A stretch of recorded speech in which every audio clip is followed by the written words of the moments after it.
Merci d'être avec nous et vous restez avec nous 7h45. L'invité de Christophe Barbier ce matin, c'est la journaliste et philosophe Géraldine Mühlmann. Mais avant, comme tous les vendredis, c'est le Roi Lion qui est avec nous, Myriam Barouk. Attends, il faut expliquer. De Shabbat. Il faut expliquer, c'est parce que j'ai les cheveux très bouclés et pas très bien coiffés. C'est pour moi, ça, Lion King. Moi, j'aime beaucoup. Ça fait très volumineux. Mais c'est parce que vous êtes trop gentille, Lana. Ça, c'est la sororité, ça, messieurs, dames. Alors, on y va. Shabbat, on y va. Allez, tous ensemble. Tous ensemble. C'est parti. Et on a Jacques aujourd'hui. Le billet de Shabbat.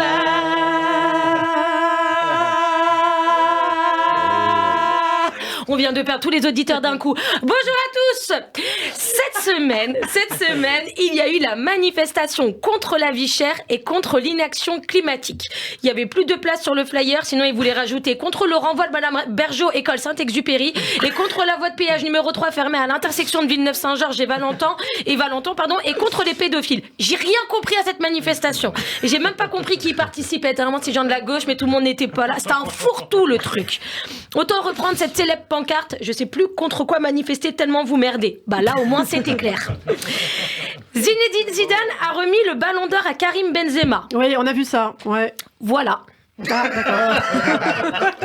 Il paraissait bien. Voilà. J'ai eu tout mon feed d'actualité Facebook qui parlait que de ça. Alors, je sais pas si j'ai beaucoup d'amis qui aiment le foot ou si j'ai beaucoup d'amis algériens.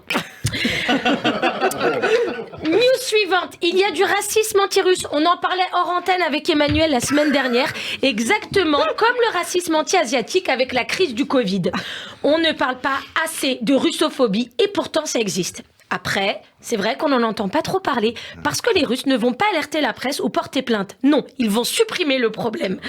Celui qui dit une méchanceté à un Russe, eh bien c'est la première et dernière fois qu'il dirait une méchanceté à un Russe. Après, c'est aussi la dernière fois qu'il parlera tout court.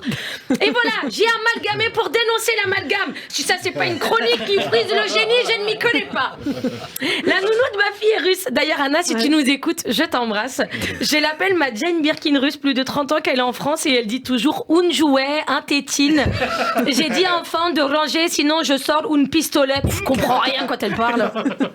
Et j'ai une copine humoriste qui est d'origine ukrainienne et russe. Et c'est vrai, tout ce que je dis est vrai. Et ben depuis quelques mois, elle dit qu'elle est d'origine ukrainienne et italienne. Je aucun rapport, vraiment. Elle s'est chauffée toute seule. Quitte à se créer une nouvelle identité, elle a été piochée dans ses fantasmes. Voilà, elle est passée de Olga à Elena. Voilà. Ouais. Olgana, si tu nous écoutes. Et je terminerai sur l'éducation positive. Alors voilà, grâce à l'éducation positive, on sait maintenant comment donner confiance aux enfants. C'est formidable, formidable. Magnifique. La question qu'il faut se poser, c'est est-ce qu'on veut vraiment des enfants qui ont confiance en eux, Un gamin m'a dit l'autre jour, moi je suis capable de tout, Moi je suis capable de tout faire. C'est mon père qui l'a dit. Ouais, mais si tu traverses maintenant, la voiture est capable de t'envoyer en l'air aussi. Donc calme-toi, Mathéo. Et l'autre gamine l'autre jour, je suis la plus belle, je suis la plus intelligente. C'est ma mère qui l'a dit. Oh là là, c'est qui ta mère? C'est toi. Ah ouais.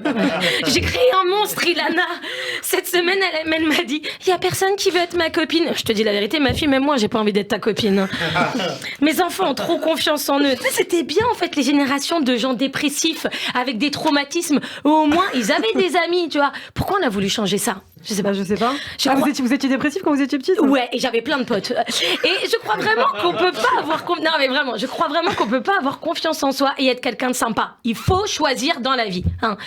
Soit tu as des traumatismes et les gens t'aiment bien, soit tout te réussit et t'es une vraie connasse. Et je sais pas pourquoi je regarde Ilana. Ah, vous regardez Christophe surtout. Ah oui, un peu au début, c'est vrai. J'ai regardé Christophe pour les traumatismes, mais j'ai regardé Ilana pour connasse. Okay. Et c'est pourquoi. Et là, je lui prends la main et je l'aime d'amour. Et c'est pourquoi je termine vite. Et c'est pourquoi j'ai pris la résolution de continuer de donner énormément de confiance à mes filles pour qu'elles ne me quittent jamais, qu'elles ne soient jamais invitées à des fêtes, qu'elles passent tout leur samedi soir avec leur maman. Je vais les rendre extrêmement antipathiques. J'ai hâte.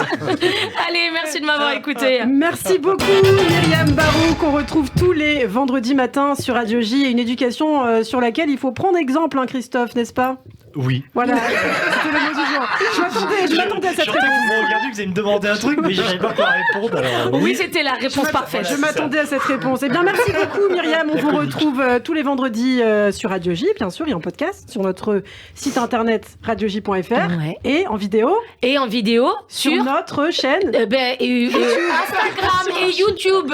Voilà. Myriam Barouk. J'allais la refaire. Merci. Voilà, elle est très au fait de l'actualité de Tout à Radio fait. J, Myriam Barouk. Et tout de suite, l'invité de Christophe Barbier. Elle est journaliste philosophe. Elle a été lauréate du concours général de philosophie en 1989.